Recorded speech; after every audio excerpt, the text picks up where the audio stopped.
Hello friends, സുഗമോദേവി സീരിയലിൻ്റെ ഇന്നത്തെ എപ്പിസോഡിലേക്ക് എല്ലാവർക്കും സ്വാഗതം.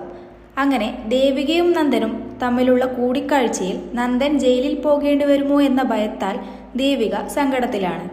തനിക്കുണ്ടാകുന്ന മാനസിക വിഷമം കാരണം ദേവിക നേരെ ചന്ദ്രോത്ത് വീട്ടിലേക്ക് വരുന്നു. പ്രതിസന്ധി ഘട്ടത്തിൽ തന്നെ ചേർത്ത് പിടിക്കാൻ ദേവിക എത്തിയത് നന്ദന് വലിയൊരു ആശ്വാസമായി മാറുന്നു. താൻ എപ്പോഴും കൂടെയുണ്ടാകുമെന്ന് ദേവിക നന്ദന് ഉറപ്പു നൽകുന്നു. ഇസബെല്ല, കെവിൻ എന്നിവരുടെ പങ്കാളിത്തത്തെക്കുറിച്ച് ഹരിയോട് തുറന്നു പറയാൻ ദേവിക നന്ദനോട് ആവശ്യപ്പെടുന്നുണ്ടെങ്കിലും സുഹൃത്തുക്കളെ ഒറ്റിക്കൊടുക്കാൻ നന്ദൻ മടിക്കുന്നു. ദേവിക ചന്ദ്രോത്ത് വീട്ടിലേക്ക് വന്നത് പ്രഭാവതിക്ക് ഒട്ടും ഇഷ്ടപ്പെടുന്നില്ല. ദേവികയുടെ ഈ വരവ് വെറുമൊരു അഭിനയമാണെന്നും അവൾ നന്ദനെ ജയിലിലാക്കാനാണ് ശ്രമിക്കുന്നതെന്നും പ്രഭാവതി കുറ്റപ്പെടുത്തുന്നു. താനൊരു MLA ആണെന്നും നന്ദനെ ചതിക്കാൻ തനിക്ക് ഉദ്ദേശമില്ലെന്നും ദേവിക ഇതിനു മറുപടി നൽകുന്നു. എങ്കിലും നന്ദൻ ചെയ്ത കൊലപാതകത്തെ താൻ ന്യായീകരിക്കില്ലെന്നും തെറ്റ് ചെയ്തവർ ശിക്ഷിക്കപ്പെടണമെന്നും അവൾ വ്യക്തമാക്കുന്നു.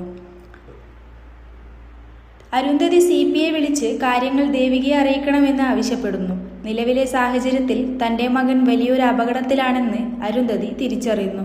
മൃതദേഹം മറവു ചെയ്ത സ്ഥലത്ത് പോലീസ് എത്തി തെളിവുകൾ ശേഖരിക്കുമ്പോൾ നന്ദൻ നിരപരാധിയാണെന്ന് തെളിയുമെന്നും ഋഷി അറസ്റ്റിലാകുമെന്നും അരുന്ധതി പറയുന്നു.